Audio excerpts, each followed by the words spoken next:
back to Flashbacks and Fun Facts. Been traveling a lot lately, and when we travel, we love to take pictures and videos of the places we go.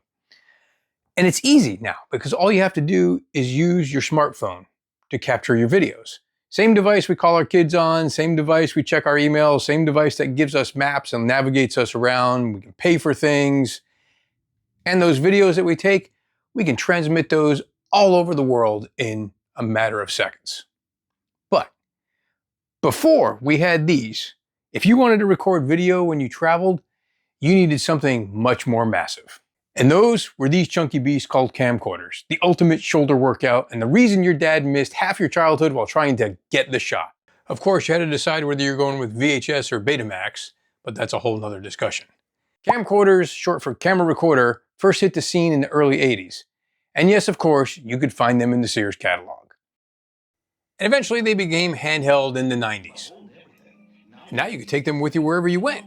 But as long as you had a bag to carry it in, some extra tapes, a few extra batteries, and of course a charging cord and the cables to connect it to some TV later on. This beauty right here is the Sharp ViewCam.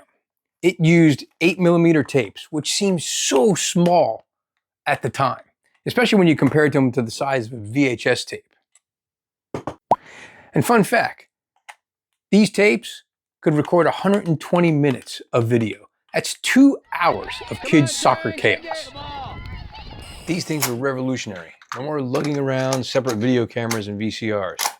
Just grab your tape, pop it into the compartment, and now anyone can make their own movies about anything with the simple press of a button.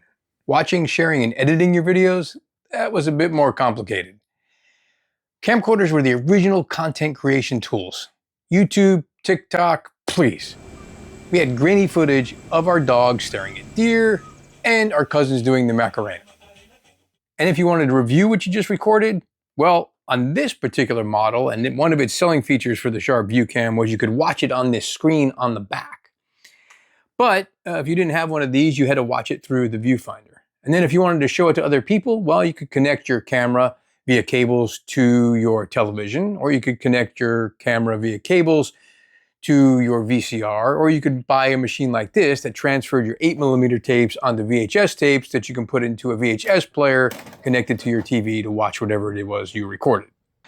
But by the late 90s, early 2000s, things were getting smaller still, and we had HD, because nothing says cinematic masterpiece like watching your dog chase its tail in 1080p. But by the early 2000s, tapes got ghosted, and they were replaced with SD cards. And suddenly, all of your vacation footage could fit on something small enough it was really easy to lose.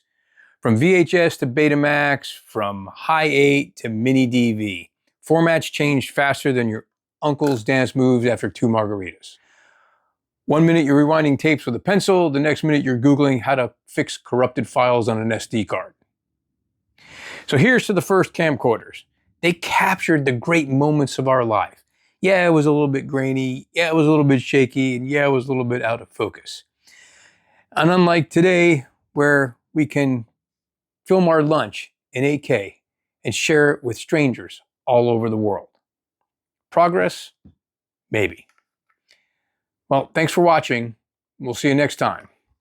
And until then, action.